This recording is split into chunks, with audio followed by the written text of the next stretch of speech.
Hey guys, hey, welcome back to Couch Conversations, you guys. Oh my God, I got a powerful one for y'all on today. Okay, now let me just give my disclaimer because that's what I'm gonna do. This is a really deep, tough topic. It could be triggering, and I just suggest if you're not able to handle that, to just go ahead and bypass this podcast on today. But for you others who feel like you need to hear this, stay with us. Miss Adrienne Green has a story to tell. Miss Adrienne, you want to introduce yourself to everybody? Yes. First, I want to say thank you so much for having me. I have been following you for a while, and I love everything that you do. You're just a wonderful Oh, person, Venus. Thanks for having me. thank you. You're welcome. So, my name is Adrienne. I am a survivor of domestic violence. More so, I am a mom. I am a 38-year county employee. I grew up in Los Angeles, Carson to be specific. Mhm. Love LA. Yes. Um, all my life, I was somewhat a bit insecure, so I have had some rough relationships behind that. But overall, I'm a mom, I'm a grandmother, I'm a daughter, and I try to be the very best I can be at those things. And you're doing an amazing job because you know I follow you too. You know I stalk you, girl.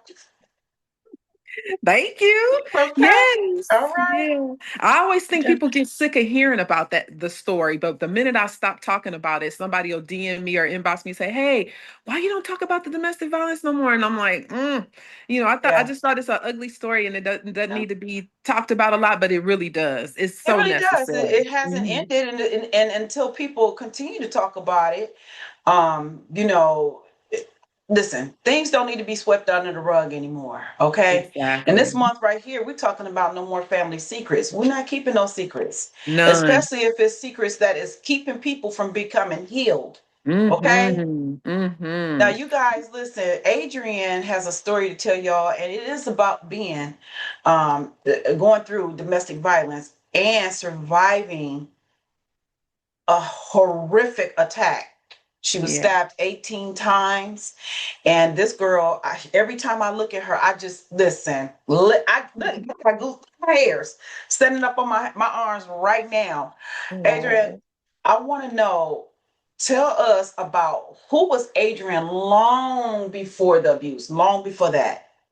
Okay. So as I mentioned when you first asked me to say a little about myself, I really have suffered for a long time with insecurities, not feeling like I was enough. You know what I mean? So I think I Mhm. made poor decisions based on that because I didn't feel like I was cute enough or I was too fat, or I was too skinny, whatever the situation was at the time. And I did struggle with my weight for a long time.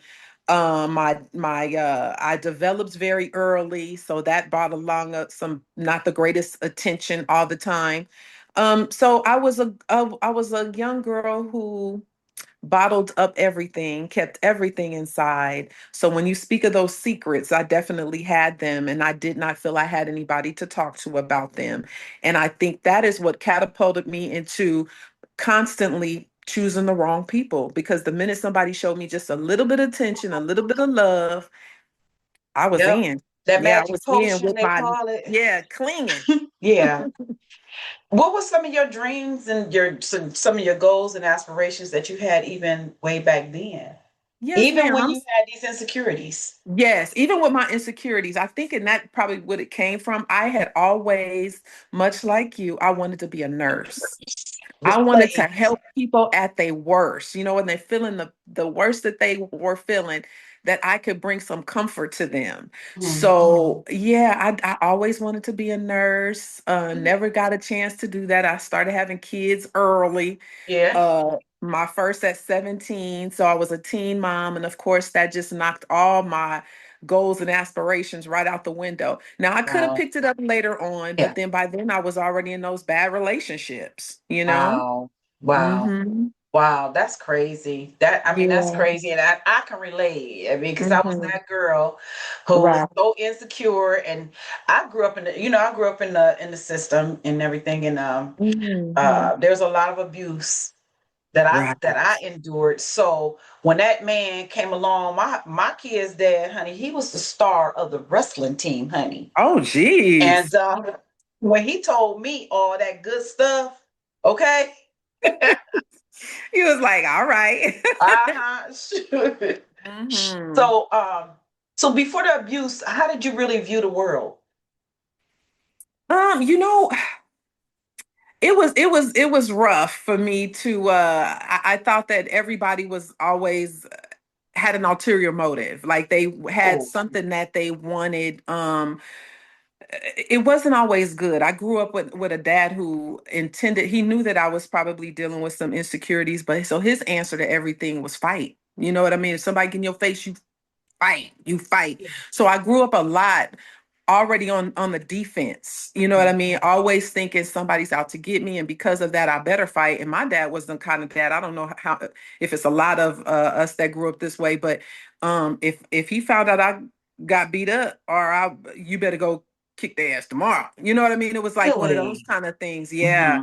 He insisted that I protect myself. And I don't That's know if right. that's because he grew up in Watts and it was a lot of he had to Hmm. defend himself a lot, so he did not want his little girl to get caught up in anything where she was being hurt. But I think what that did for me is it taught me something a little bit different. Not that he intended to make me this fighter, but I think a part of that made me almost feel like fighting was okay. You know what I mean? Even in a Really? relationship. You know what I mean? I think Hmm. part of that made me feel like, okay, sometimes you might get popped, but you just make sure you pop them back. You So know, if that he was like slapped your you, norm. slap That his felt like ass a back. norm Hmm. for you in a relationship. Really? Exactly. Even though I didn't witness any Hmm. domestic Hmm. violence in my home. Matter of fact, Yeah. my mother and father was so lovey-dovey, it was like, ugh, you know what I mean? But so I never witnessed any of Mutters. that. But yeah, yeah, exactly. But I think he knew based on how my development was, he wanted to make sure don't you let nobody touch you. And if somebody do and you don't tell me, I'ma get you. And it was just Yeah. his intentions were for me to be protected, but Yeah. it went about it the only way he knew how. You know what I mean? So, Hmm. So, I mean, what the, how did you end up meeting your abuser though? oh my God. Okay, so first of all, let me be real honest. My children's father was also abusive, and he, Oh, although I never saw abuse when I was growing up, he did. You know what I mean? And okay. then when I got with in my next relationship, um, the way I met him, I was at 24-hour fitness.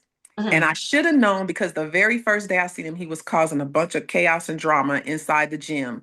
This was a Wow. particular gym in Lancaster where at that time it was smaller, so you only had each person was supposed to be courteous and give 20 minutes on each equipment. Well, he's over there running on the treadmill like a mad person for like 45 minutes, and people was pissed off.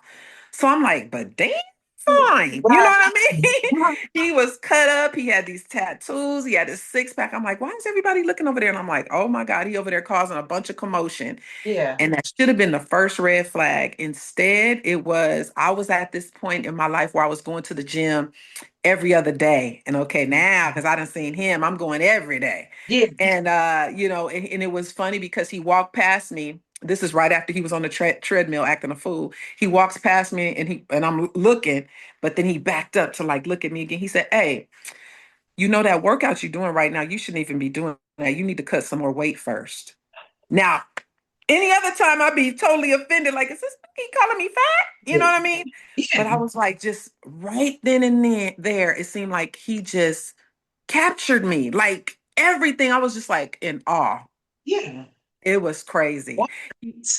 Yeah, that's how I met him in Really? Oh my 24-hour God. fitness. Yeah. So how long, okay, so how long did you guys like date before you moved in or Okay, so okay, now keep in mind, I don't know if I've ever shared this with you or even if you read that part of the book, but he was Muslim. So I was captivated by the way that he was very disciplined. And I don't care what time what we were doing, he took the time to do his 5 prayers every day. He would stop and pray and all this kind of stuff. And I kind of watched that. He would, every time he invited me over, he didn't try anything. He just Yeah. was like, he would kiss me or whatever, but he never tried anything more than that. And I was like taken aback by that, because most of the time when I got with somebody, that was the first thing they wanted to do was Yeah. get intimate, right? Right. And he Mhm. just waited, and he just, he cooked dinner. Well, he made dinner. He all of these things, and I think it was for about a good 4 or 5 months. Now, keep in mind, I had just got out that other relationship. Yeah. It wasn't that long before I jumped into this, and I Mm. was just taken back. And I think it's much like when you on a diet and you go to the grocery store and you get a whole bunch of stuff that you don't need. I Right. tell people all the time, don't go to the gym when you ain't, you know what I'm saying? You ain't got to get you now. You might pick up any old thing. But that's kind of what it was. I kind of rushed into it. And before I know it, we were talking about moving in together and all of that. And that is when everything changed. Yeah. Wow. So that's what I was gonna ask you. So you guys move in together and everything. Everything is perfect at first. How Yeah. long was it before the abuse started? So I noticed right away some controlling behaviors, and I Mhm. just kind of complied with it, thinking that I was being obedient to my guy, because Mhm. he's Muslim, and he said, "Hey, I know I Mhm. met you and you were wearing this and that, but I would really prefer that you wear Mhm. this." Mm. And then it went from skirts below my knee to skirts all the Um, way down to my feet. what? Then it was even was worse than that. I know my parents thought I was crazy. I started wearing hijab, where I was wrapping my head and everything. Yes, ma'am. Yes, ma'am. That's why I tell young ladies a lot of times it's almost like mind control. After a while, it happens so gradually. Before you know it, you have changed completely. Uh, Jesus. right. And so the first time, I don't know what I did that got him to where he started yelling at me and cussing me out, and he called me a bitch. Oh. And I said, because the way I told you I grew up, you hit, I'm gonna come back hard. So I said, your Yeah. mama's a bitch. Ooh. That was it. The next thing I know, I saw stars like in a cartoon, where I was laying on my back, looking in the ceiling, and there was just I was dizzy. I lost my equal. He had hit me so hard for me Wow. saying that, and I was like, I was, like, oh my God, did he just hit me? It like didn't even seem Yeah. real.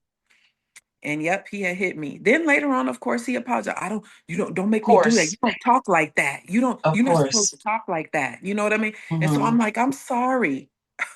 Yes. Wow. Hmm. So would you say that this is when did you notice that this is when the abuse was starting? And If I when really this incident happened, how long was it going on?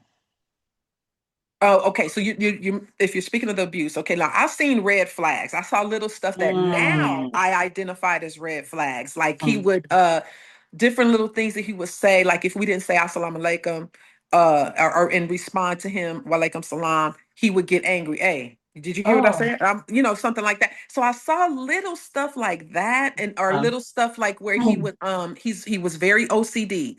If the kitchen wasn't clean Oh. perfectly, he would kind of raise his voice or he'd get upset. So I saw those kind of things. But when the first physical abuse is when I called his mama a B. And Wow. that is when that after that everything went downhill. He apologized, Mm, but after that it just began to get worse and worse. mm. Like it would be something as simple as me walking with him, and he would love to hold my hand. So Yeah. if my hand got, how your hand gets sweaty and you just want to Yeah. release your hand and kind of like, get the Yeah. moisture off, he would get so upset. He said, "What, you see some dude over here you used to mess with or something, or what's going on? Why you let go of my hand?" And I'm like, "Oh, I just was because my hand got sweaty," Yeah. or things like that. So it was so gradual, was thinking, and it just progressively got worse. Hmm. He would do things like if I didn't wear the right thing, or if he didn't like the way my hair was combed, or Yeah. if it drew any attention, he didn't like it. And one day he literally pulled my hair up at the top and just right in the poop cut a piece of My my hair off. goodness. Hmm. He did not want Really? any, he was so extremely obsessive and jealous Mm-hmm. that he did not want anybody looking at Mm-hmm. me. He got to the point where he sold every car I had. So the only way I could get around was him taking me from place to Yeah. place. Mm-hmm. My daughter was starting to get really, she's like, I could tell she wasn't liking him. And, you Yeah. know, I would send them over to my mom's house in LA when they were off track. When they were out of school, they'd go down there and I would always get in their face and I say, look, you don't talk about what goes on in this house. Oh, wow. I would tell my kids that. And I Wow. think that is the worst part for me because I made such poor decisions that affected them. You know what I mean? So they were going down to my mom's house, and my mom was like, Yeah. she could kind of sense something was going on, but they Mm-hmm. would not. They held true to what I told them. And they Right. for a month, actually a couple of years, they did not say anything of what was Wow. going on. Yeah. And then Mm-hmm. finally they couldn't hold it no more when they seen that Yeah. I was being hurt more and more physically. They Yeah. wouldn't actually ever witness the fights. He was Mm. Shh. I was about to say respectful enough to not fight me in front of them, but Wow. he always did it discreetly enough where it wasn't in front of them. Mm-hmm. But he choked me out till I would pass out. He would, Wow. yeah. One Wow. day there's this place here in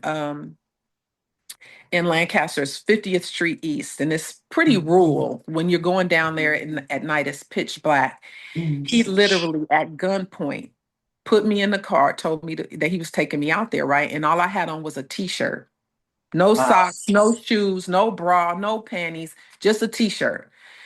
We drove all the way out there, and out there, just to give you a visual, they grow green onions. So it's Mm-hmm.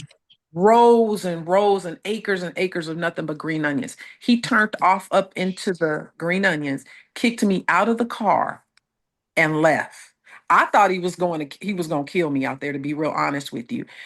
But he left, and it seemed like he was gone for about an hour. I finally walked to the road, and of course, people are seeing me, and they hit their high beams, like, is that a woman walking on the street or something? My God. And they didn't stop to help me, and you almost can't blame them because, like, who was this psycho Yeah. crazy lady out here, Mm-hmm. feet muddy and walking? And they didn't help me. And this is just a little bit, Venus, of the Yeah. stuff that he Yeah. tortured me, literally tortured Yeah. me. He had this obsession with guns. Mm. So he had guns. Now, keep in mind, he's a two-time felon. I didn't know this until much later that he had already two Wow. strikes. Yeah. And so he had guns all over the house. He had buried guns in the backyard. He had them, on the slant of your house on your roof. He had Mm-hmm. guns laying there that my neighbors, saw. And I guess Yeah. they were too afraid to say something. Yeah. But mm-hmm. Yeah. Ooh, girl, like that just took my whole breath away. No, it Especially was the part he crazy. took you out to the onion field. Mm-hmm. I mean, like, Yes, what were you ma'am. thinking? How did you get out of that predicament? And then here's another thing.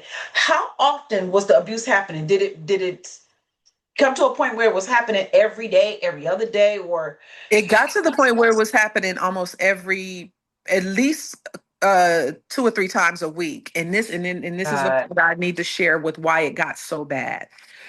I had never been with anybody that had a drug problem. Now, Mhm. keep in mind, when I met him, he was boxing. He had signed a contract with Don King. He was he was doing well. He seemed Yeah. like he was super healthy looking, run every day, just everything. He started working with these concrete guys, pouring concrete. And I guess these particular guys, in order to stay up, because they would get up 3 o'clock in the morning, they would take meth. Oh my God. So, girl, he had started taking meth. And that is when all the torturing and the I see people walking on the ceiling, and he was just flipping out. Mm, He mm, was mm, literally flipping out. The drugs mm. had really taken a hold on him. I told him, look, if you get in a program, if you do this, if you do that, I'll help you. But Yeah. he really, you can do all you want to help somebody, but if they are not ready to help That's right. themselves, That's right. it's pointless. And That's so right. we went to counseling. He went to counseling. He relapsed. He do all these different things, and he wasn't getting any better. He really Yeah. wasn't. And I think it was more so because I was trying to force the situation. His Mm. parole officer actually came over one day. Once I knew about him being on parole and Right. everything.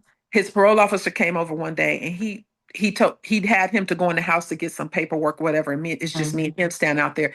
He looked over at me and he said, "Why you got this nigga around your kids? Why?" He said, Oh, "Why are you wait. even with him? He is not, why are you with him?" Yeah. And I didn't know what to say. I just sat there dumbfounded because Yeah. at that point I couldn't even realize, I didn't even know why I was still with them, other than the Yeah. fact that I really, honestly, Venus, I thought he was going to change. I thought he Yeah. would go back to Mhm. this sweet person that he was when I met Yeah. him. He never Mhm. did. Yeah. He And that never sweet did. person was nothing but his representative. That's all. Exactly. That's Exactly. Yes, all. ma'am. The He was real so true. person was the one that you dealt with. Mm-hmm. The one that. So, look, I want to give an additional disclaimer because I'm about to go just a little bit deeper, Yes, Adrian. And ma'am. you let me Yeah. know if you get uncomfortable and this isn't good for you. Just let Mm-hmm. me know. But I just want to give a disclaimer to everybody that we're going to go a little bit deeper and this may be triggering. So I'm just a life coach. I am not a therapist.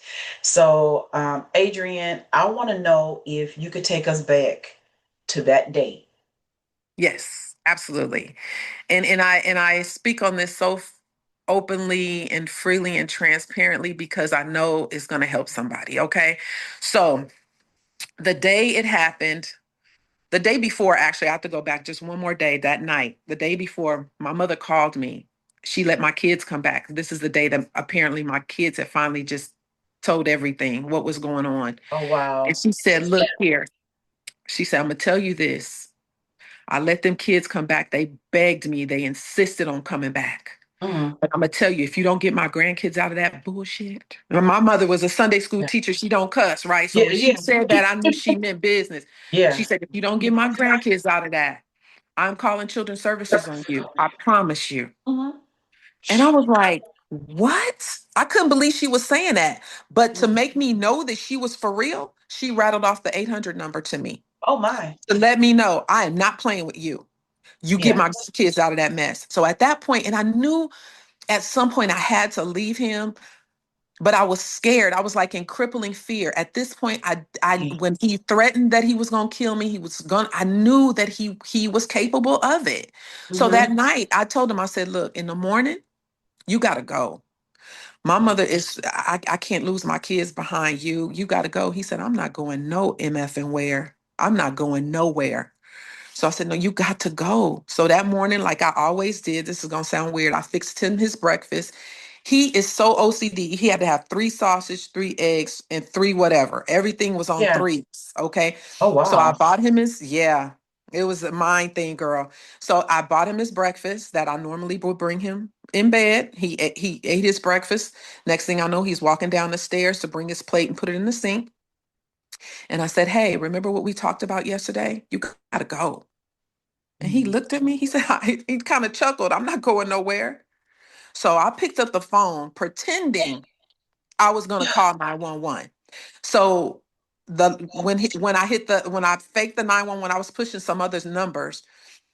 He looked over at me and he said, like, as to say, "This she for real."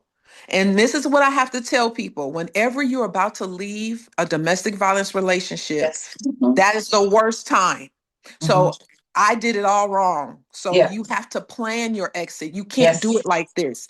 Mhm. So what he did was, at that point, he saw I had called and he grabbed me in my throat. Now, keep in mind, I told you he had choked me out. It had made me pass out before. So it was like, it's as crazy as it may sound, I had gotten used to that, right? Mhm. So, but when I felt myself about to pass out, I still had the phone in my hand and I called 911 for real. And he Yeah. heard the lady say, "911, what's your emergency?"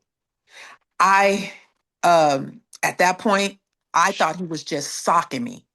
I Oh, thought my he was just God. punching me, but he wasn't just punching me. As I'm trying to get away from him, I got near the refrigerator. I saw blood going onto my refrigerator. He was already stabbing me. He had apparently taken the knife out of his pocket when he heard the lady say 911, what's your emergency?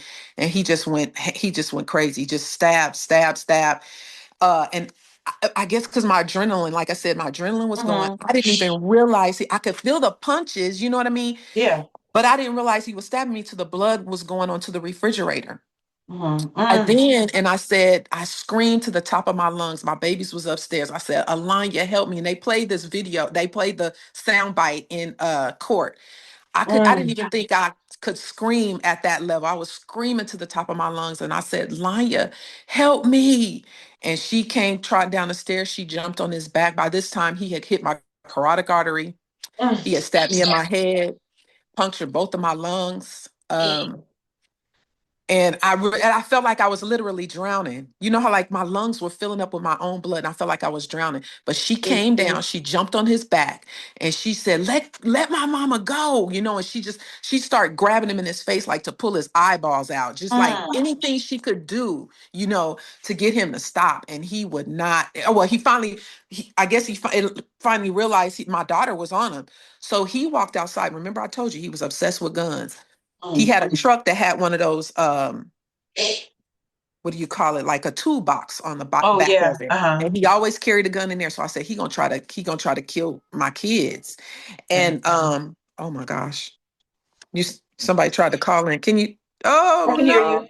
I can Okay, hear good. you. I'm sorry. That's okay. Somebody was trying to call. So I ran outside, drug myself outside because I kept feeling I'm about to pass out. I'm about to pass Yeah. out.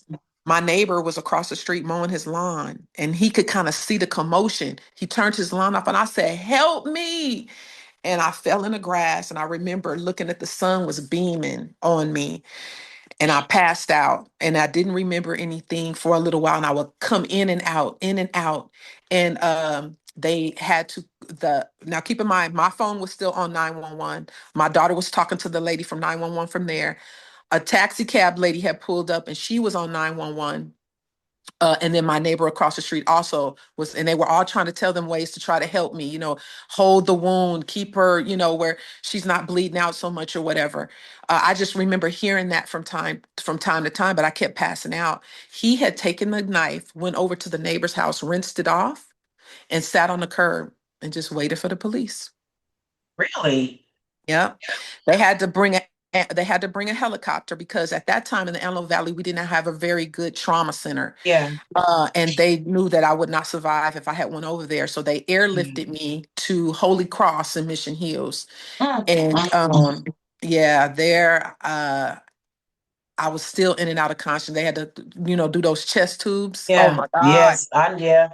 Yeah, they had to do two Yeah. chest tubes Yeah. and try to get the blood in my carotid artery to stop because my daughter, bless her heart, she have a picture where she was standing with her arms open because she said, Mama, every time you breathe, that wound in your neck was just you just Mm.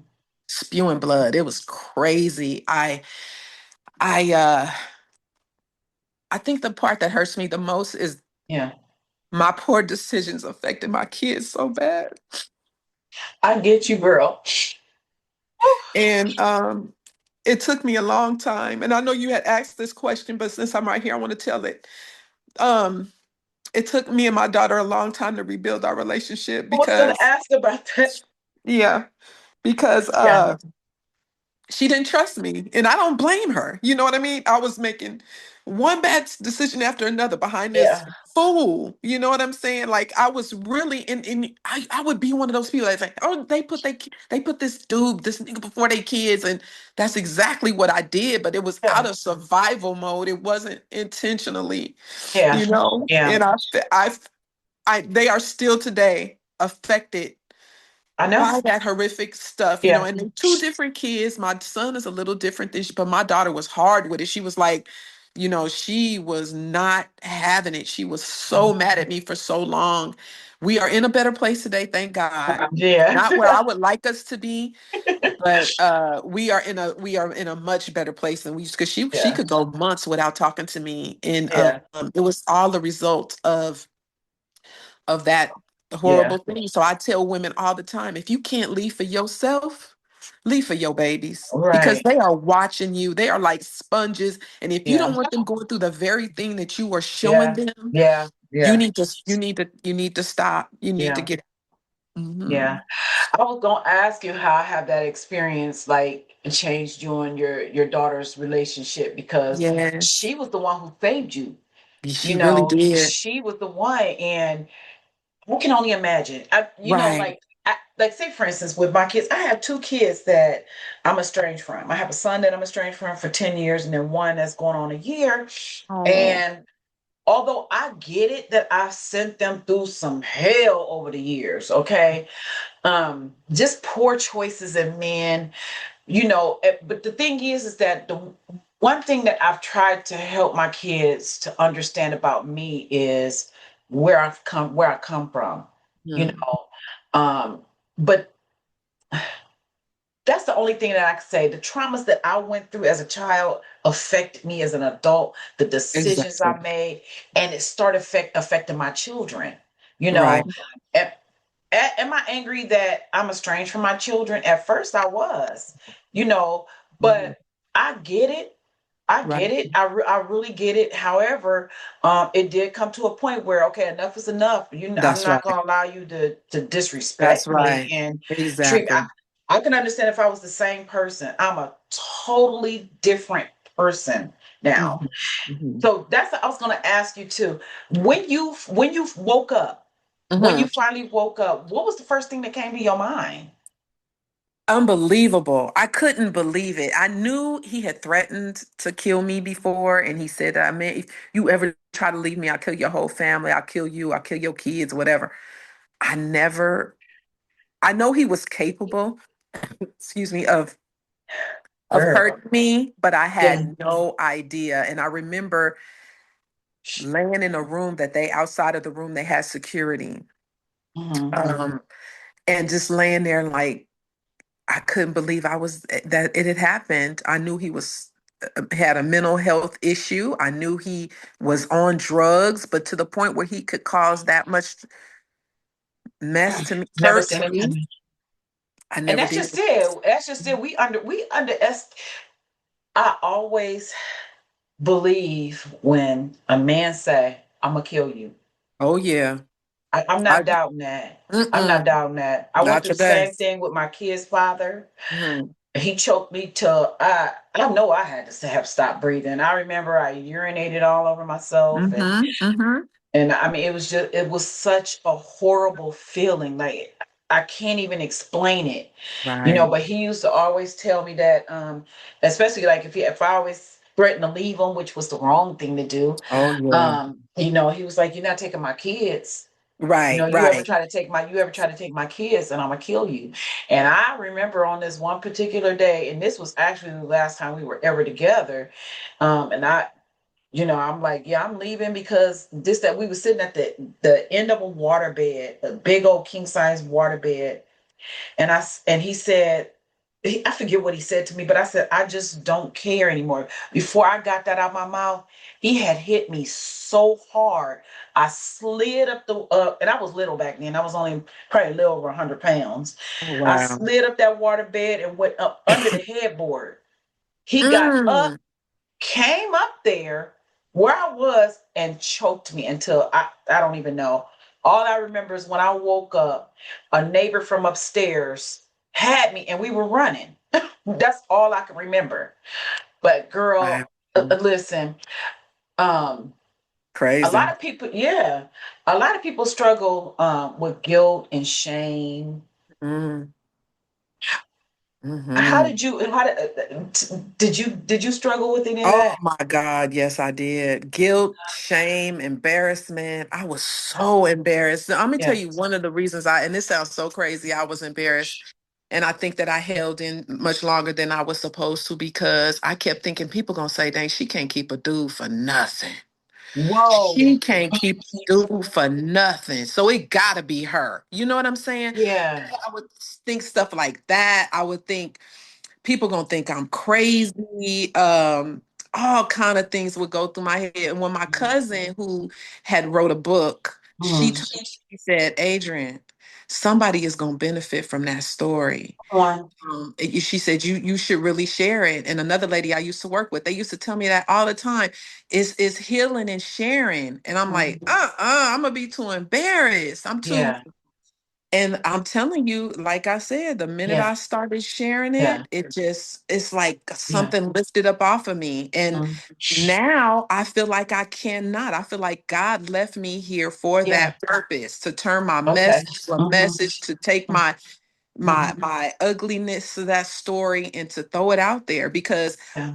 if I have to be the poster child of what not to do, let Mhm. me be that. because this Mhm. is not the way you want to do it. The way Yeah. I did it was all wrong. Yeah. Yeah. There are resources available, there are things available to get help. There are shelters, and I know a lot of people are under the impression shelters look like Yeah. shelters. You know what I'm Yeah. saying? Yeah. They don't. There Yeah. are some that are very accommodating for you and your Yeah. children. Yeah. They're out there. And if Yeah. you plan properly, you can safely leave these Mhm. nasty relationships, because otherwise, like so many women that end up dying behind of this, I could have very well been one of those that lost their life to it, you know? Absolutely. Absolutely. How long did it take you before you started sharing your story? Woo-wee. It took maybe about 3 or 4 years. Really? Yes. Now I told people who knew about what had happened. Mhm. I think because I didn't want to put shame on my family, because Uh-huh. it was gonna bring out stuff that I had never told. You know what I Yeah. mean? I thought that they were gonna think I was a Ah. horrible mother. Um, Children's Services, he actually opened up a case on me because they said, if you can't take care of yourself, how you think you're Absolutely. gonna take care of these Absolutely. kids? Yeah. So yeah, and it made sense then. At first, I Yeah. was like, totally, what do you mean you're gonna take my kids from me? I take my son to get a haircut every week. He Yeah. dressed good, he got on Yeah. Jordans. That Duh, means that don't nothing. mean nothing. That don't mean you nothing. know? Yeah, And that you don't mean exposing nothing. them to trauma. Right. To Right. not only to trauma, shoot, danger. Danger, Danger. exactly. Danger. Exactly. Do you think that you had mm, the information that you needed at that time when you was going through this? No.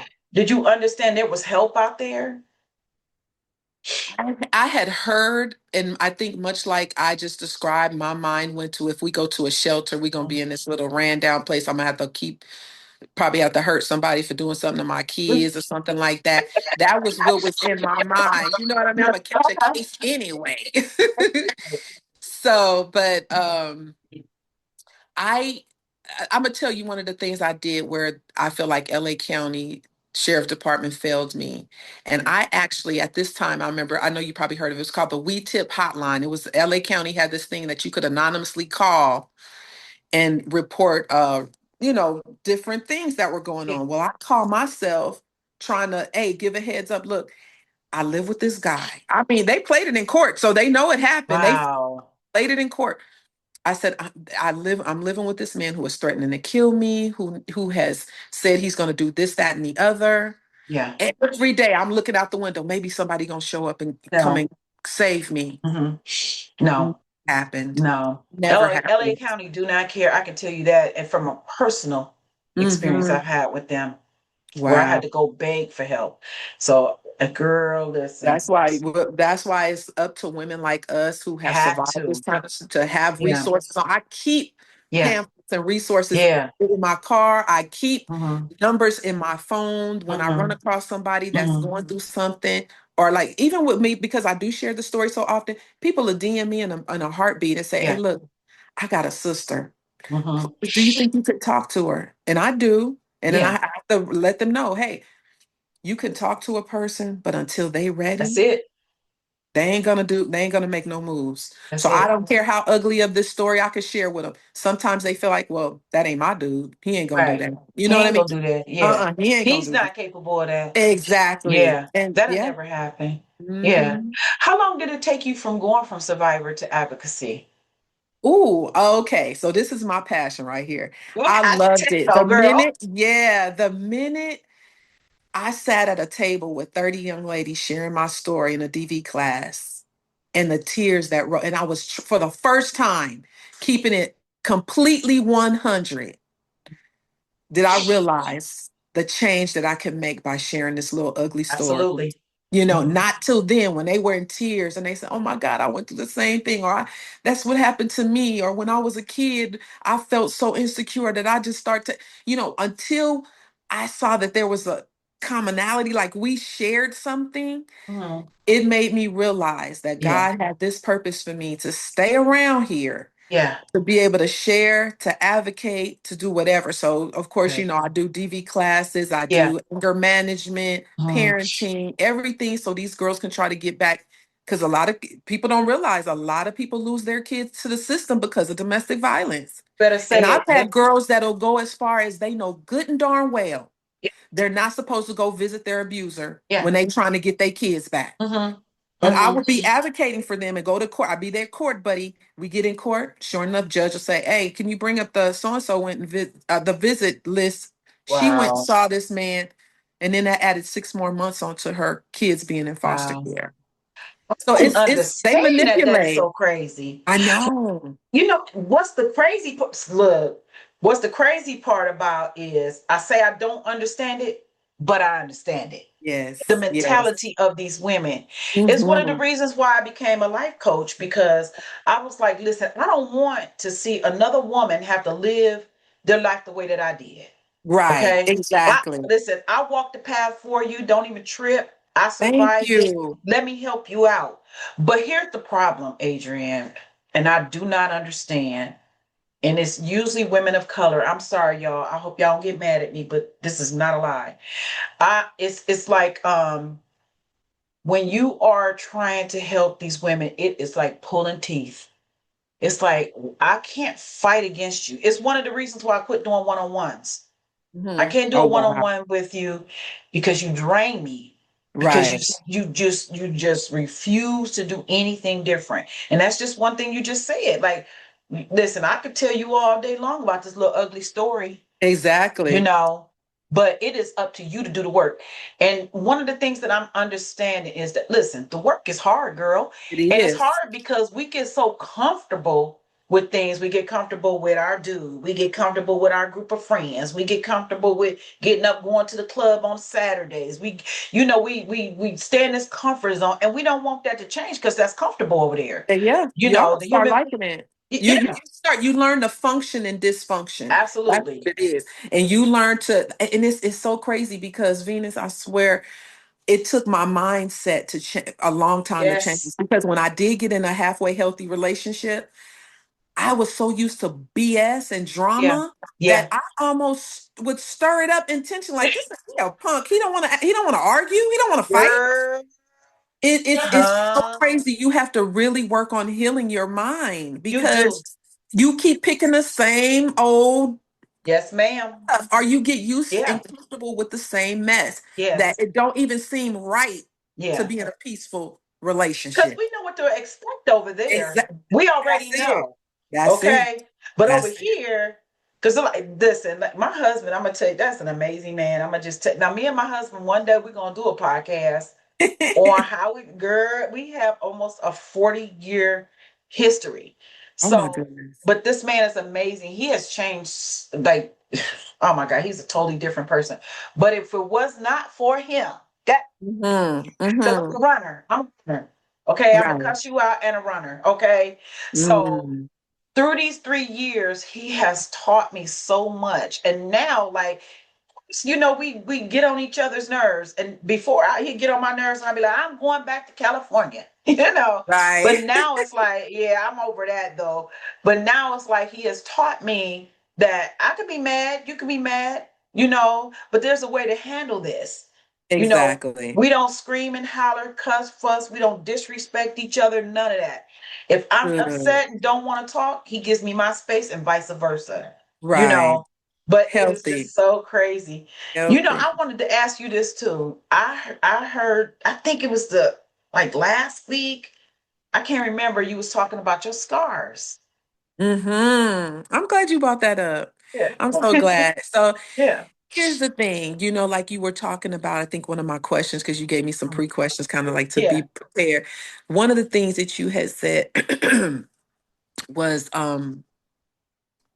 what emotionally was it more where was it easier to heal emotionally or physically? I forget how you worded it, but Yes. Yeah. I would say this. Emotionally, it is difficult. And I'm going to share something real quick that is so crazy. When my abuser was on meth, there was a smell that came from his body that made me know that he'd been on meth. And it smelled like when you boil weenies in a pot in the water. I don't know if Mhm. you can even relate to that smell, but that's what it reminded me of. So whenever he smelled like boiled weenies, that Yeah. would trigger something. So even if I smell that today, Mhm. triggers an emotion in me. It makes me feel like, oh God, somebody around here got is on meth, or it would, Wow. or it bring a memory of when he would be Mhm. high and Mhm. torture the heck out of me. Because there's some stuff I probably can't share on the podcast that would happen when he was high Yeah. that is just grueling. Yeah. Yeah. But physically, now I'm very experience a lot of the physical stuff that came from it. Like I told you, he got me in my head 2 times. Yeah. He stabbed me in my head. So I have a keloid that formed there, and so I have no hair that grows in that spot. Mhm. I also have tremors. Mhm. So, but because of getting hit in the head, there one of my this right side of my body has this thing where I kind of shake. Like Mhm. some people get it when they get older, but I now have these tremors. Yeah. The other thing is the keloids. Every scar on my body where he stabbed me turned into a keloid. And I have one particular one that for whatever reason, even after all these years, it pops back up. And they Mhm. have to go in there and try to either laser it or they inject it with this stuff to make it flat. Yeah. But it still keeps coming up. So it's like Mhm. one of those things. It's almost like I know God don't want me to remember that or constantly remind me of that horrific stuff, but I think it's sometimes a reminder just to continue to tell the story, Right. and how long the process of healing is. You know what I mean? And Mhm. how Yeah. you have lasting effects from these type of relationships that will Absolutely. hurt you forever. If not Right. just the fact that your relationship with your kids is jacked Yeah. up, but your body Mhm. does not, God did not make you to take punches Right. or to cut you in Yeah. places. Mhm. So that physical part of healing also still, even after all these years, I'm still having issues with the physical part as well. Mhm. Are you ashamed to show your scars? Not as much as I used to, because when they first were there, like I said, they turn into kilos. I got these big old lumps and bumps and Yeah. junk. Today the back part is real flat, so I don't care. I used to, like, if I was in a situation and I had Yeah. be, uh I would be a little bit ashamed. But Yeah. now I take it as, hey, it is who I am. If nothing else, Yeah. the scars are saying, hey, you survived something. That's You right. know, That's right. survived That's something. right. Be proud of every Exactly. 18 of them, honey. Exactly. Name them Yes, if you ma'am. have to. Okay. Put a Right. name on them.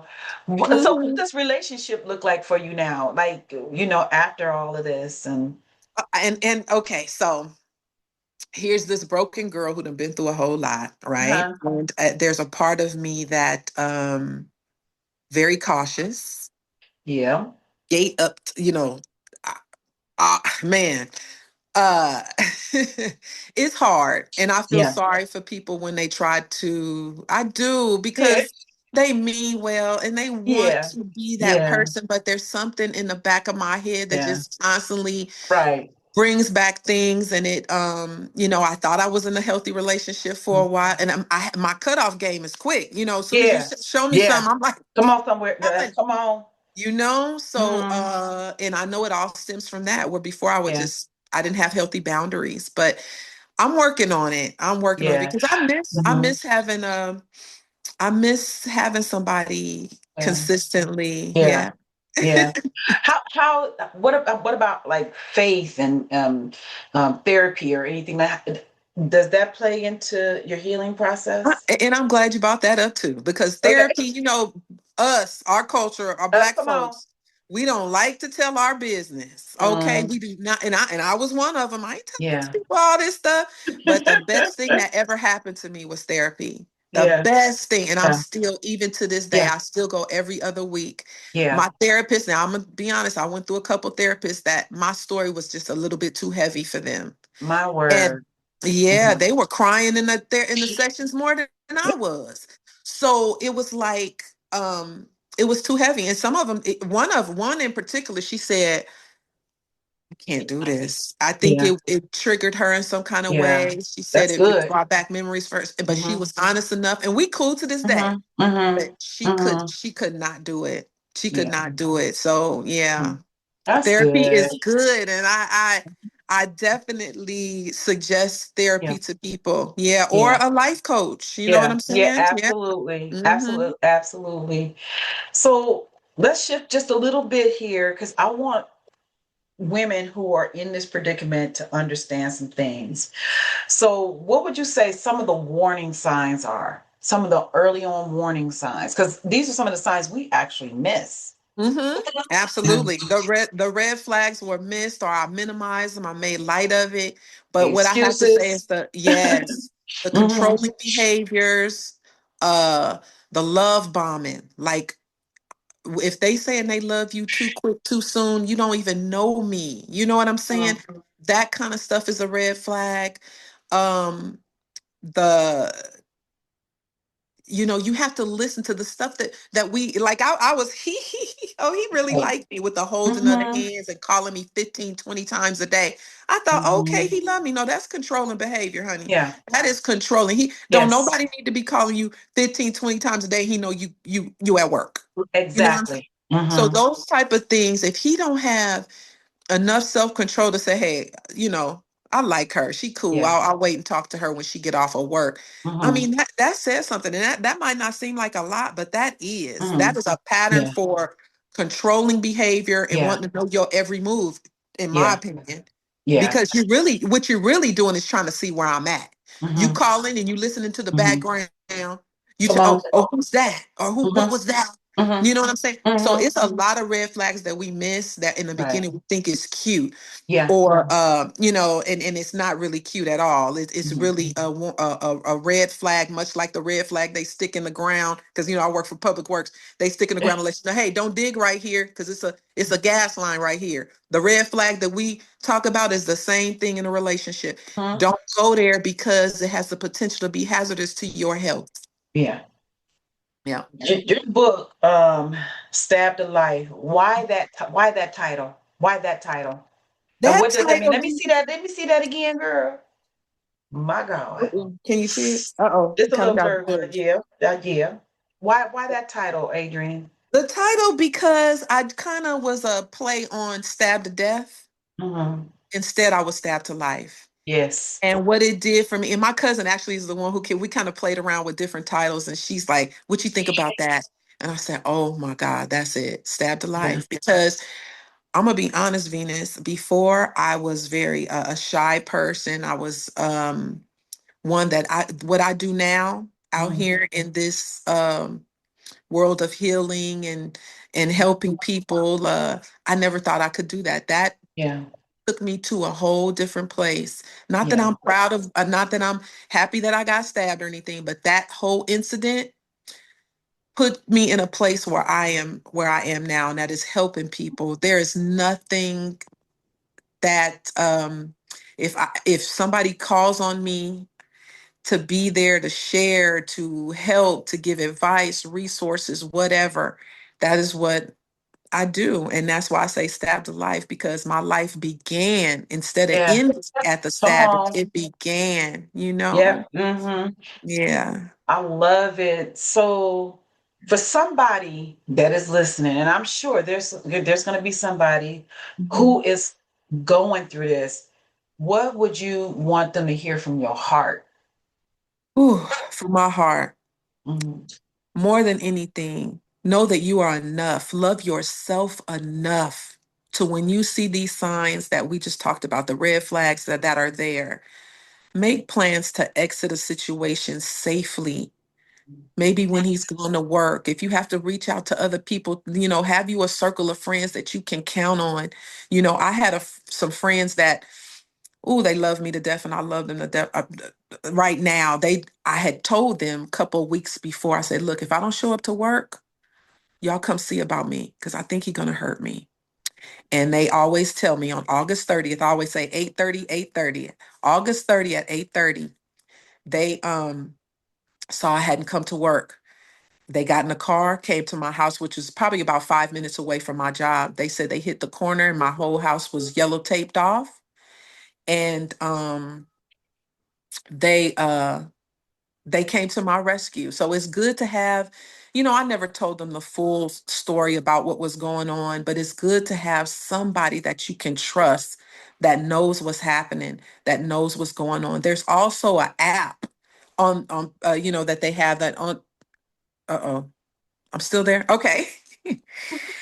There's an app And it's called When Georgia Smiles, and it's a little Mm, app that you can download and put it on your phone. It actually is Dr. Phil's wife. Dr. Phil's Georgia. wife is an advocate. She's an Okay, I'll make advocate. sure I include this. Uh-huh. Yeah, and now I'm just speaking on the app because I know Yeah. Dr. Phil doing some stuff I ain't too pleased with right now. But anyway, his wife, Mm, his wife, she is really an advocate for women in domestic violence because she watched her mom go through it, and that mm, app has this little icon on it. It doesn't even look like it's a domestic violence icon, but you press that, and what it does is it calls three people that's connected to it along with the police, and it starts recording. oh So my you push goodness. it, you lay that phone down, and what it does is it plays so that you can get help without Mm, having to directly call on somebody. You just push it. The three people you have saved in there are called along with the police, and your phone begins to record. So those are some things that they can do to be safe. Reach out for help. Don't be ashamed. a If you phone need number. me, pardon me. What about a phone number? You know what? The only number that I would suggest is the National Domestic Violence Hotline, which Okay, I don't have on me at the I moment. I get it. just know it by heart. Yeah, the National Domestic Violence Hotline. Now that is a line that will, if you are ready to really go, they will get Hmm. you up out. I Okay. mean, literally up out, like even to Hmm. another state if necessary. Hmm. Victims of crime, LA County Victims of Crime. Hmm. Um, was very helpful in my situation. After I got home and situated, they sent somebody because my house did not get cleaned thoroughly. So there Hmm. was remnants of that incident in the house when we came home. So they will send somebody out there to clean that house thoroughly. They will help you move. They will pay first and last month's rent. They will get you in and they will, it's help out there. Trust me, ladies, there is help. And if you ever need resources, find me on any of my social media sites, DM me, and I will shoot you any resource I can.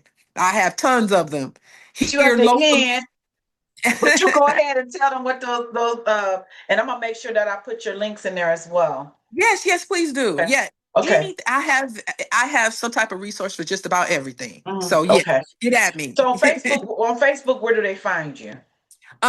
It's under my Adrian Green. I know the name on there is long, but if they just put Adrian Yeah. Green, it'll pop up. On Instagram, it's amazingly Adrian. Even they can email me. I have an old school email. It's just my name, Adrian Green at AOL.com. So it's AOL Adrian Green. at AOL.com. Green at AOL.com. Okay. Okay. Yeah. I got just a couple more questions for you. I'm gonna let you go, Sure, girl. girl, It's just so shoot. hard because it's like because it's just a plethora of information that you give and it's helping people to see that she went through it. I can get through this. I can make this Absolutely, you happen. can. Yes, Because you there are can. women out there, it's like, I don't want to be in this situation and and how do I leave? And you're given the information. What do you Yes, suggest to a woman that is in this position right now and she is ready to go? she's ready to How does go. she exit this situation? Okay, first and foremost, like I said, have you at least one person that you can confide in and tell what's going on. Okay, gather all of your important documents and have them ready to go.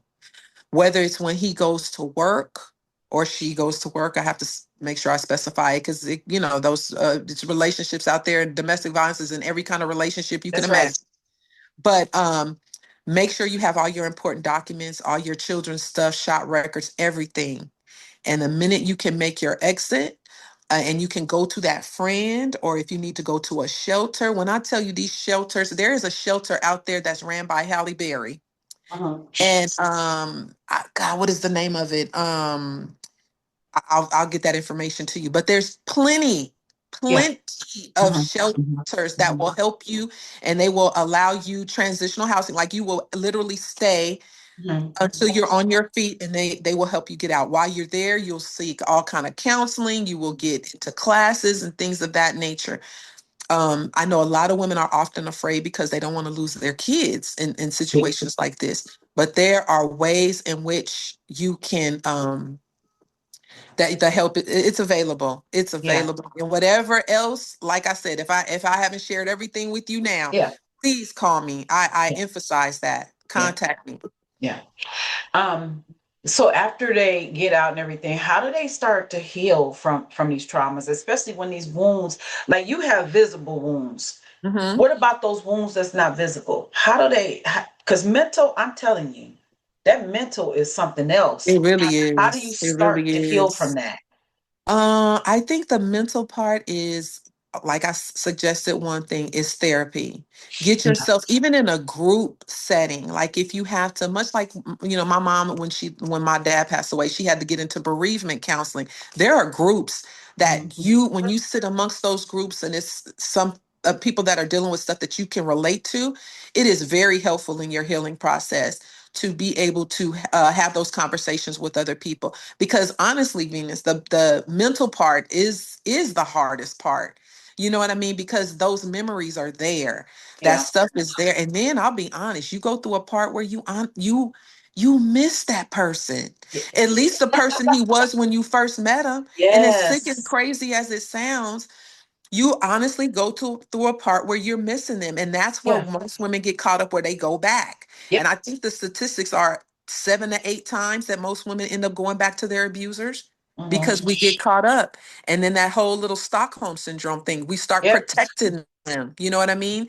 Yeah, I was at the, speaking of Yeah. nurses, the sweet nurse, we went in and he had busted my forehead open, had to have 14 stitches in my forehead. And he walked out of the room to go get some out of the vending machine. She says, did he do this to you? I went off on the lady. She was there trying to help me. Oh And wow. I'm up here protecting him. I said, I told you what happened. I ran into my dresser. I turned the corner. I hit my head. Just sick with it. You know what I Yeah. mean? And it was just that I was in a bad place of Hmm. protecting this person that is harming me. Yeah. And trust me, ladies, that your children are like sponges. They Hmm. are watching Yes. this. And if you Yep. don't want them going through the same place, don't expose them to this this mess. Don't. That's right. That's Mm. right. Girl, this is deep. So, Adrienne, uh, We could go for days talking I about this stuff, know. girl. So, looking at your life today, what would you say that you're most proud of as a woman, not as a survivor, but as a woman? As a woman, that I have shown people that I'm resilient, that I have conquered a lot of things other than just domestic violence, Yeah. that through these breakups, because suddenly single, we talked about that. Yes. Yeah. I've had some breakups that have almost sent me through a whirlspin. It's just been crazy. But I think if nothing else, God has made me this strong person that Yeah.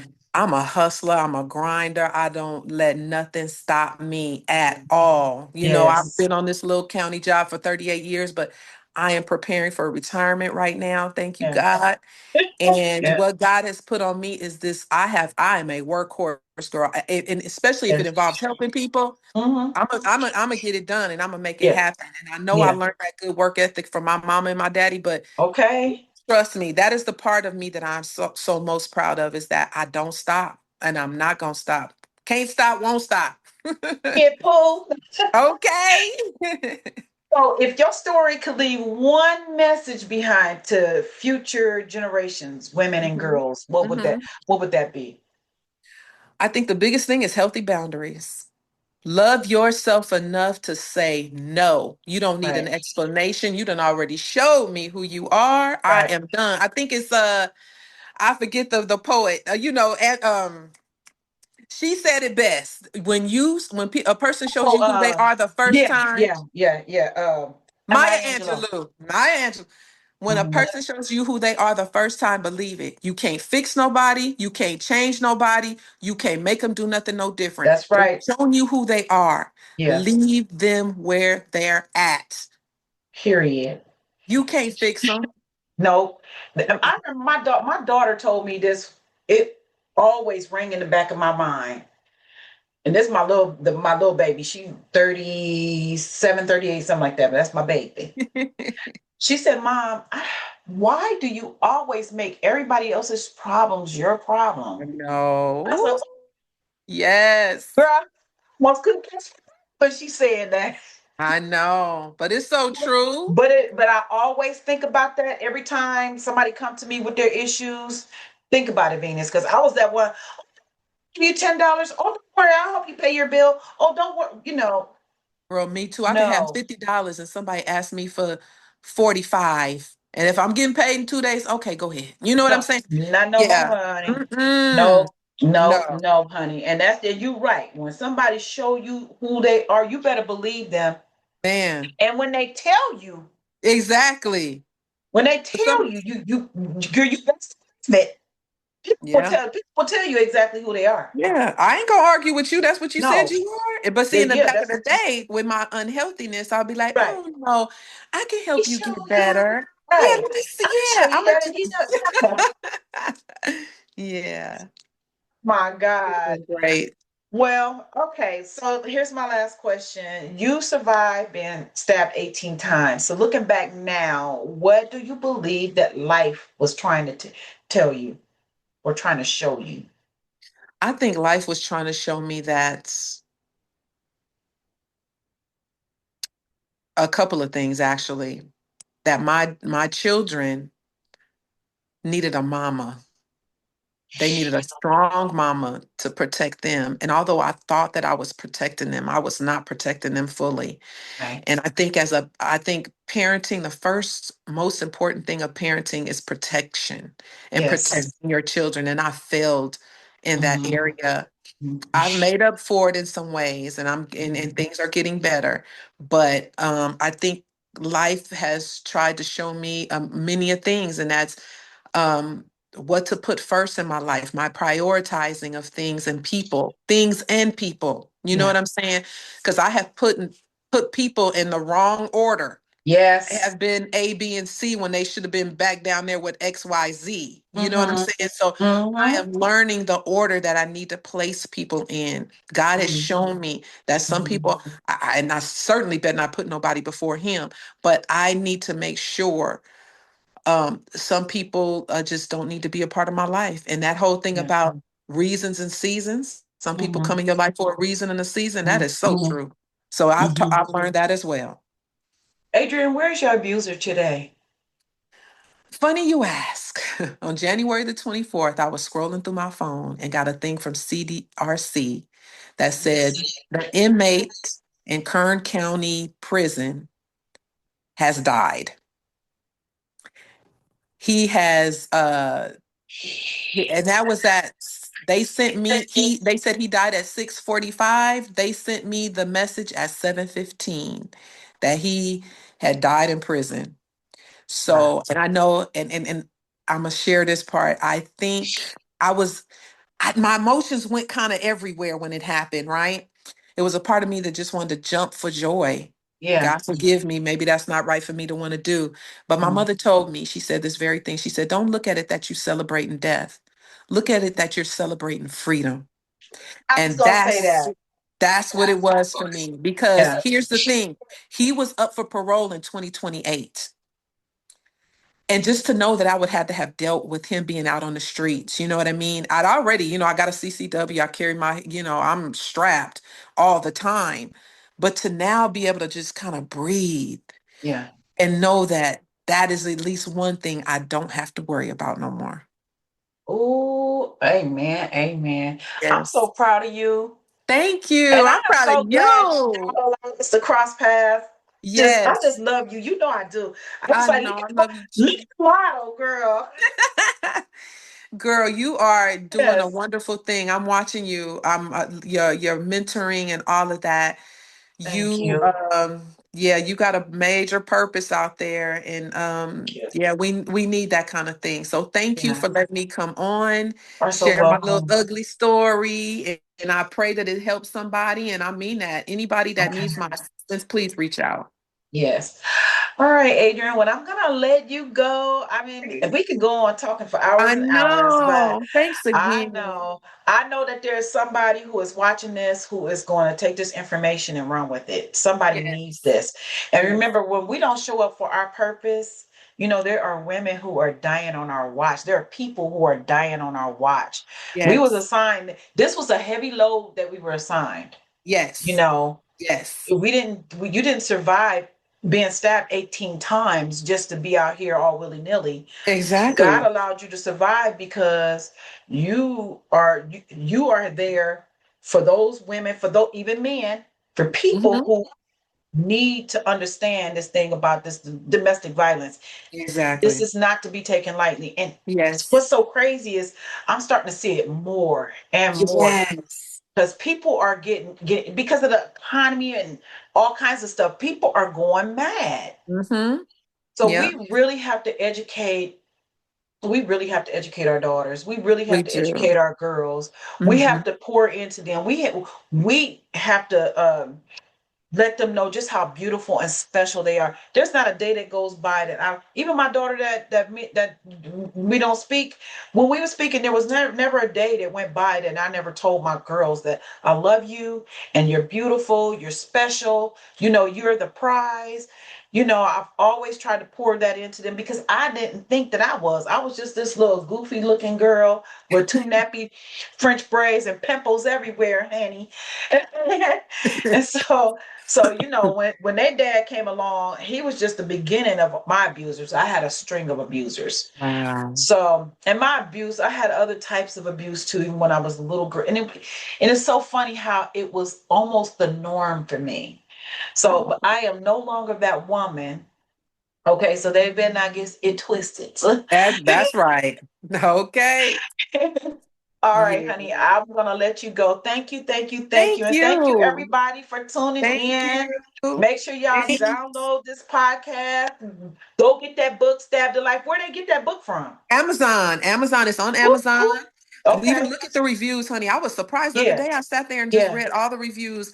yeah, People really got a lot out of it, and I'm glad because I'm yeah, gonna tell you, when I very first wrote it, I was sugarcoating. You know what I mean? I yeah, wasn't, yeah. giving it all the real. My cousin said, if Mhm. you don't put all that stuff in that book, and that's what I did. Right. Thank God. Period. Yes, yes. Period. So What if they please wanted get us? the What if book. they wanted a personal signed copy? They can reach out to me, DM me, Okay. whatever. I'll make sure they get one. All right, Yes. girl. All Okay. right, Thank you, y'all. Venus. Love you. Bye. Bye bye. Love you too. Okay. Bye. Bye bye.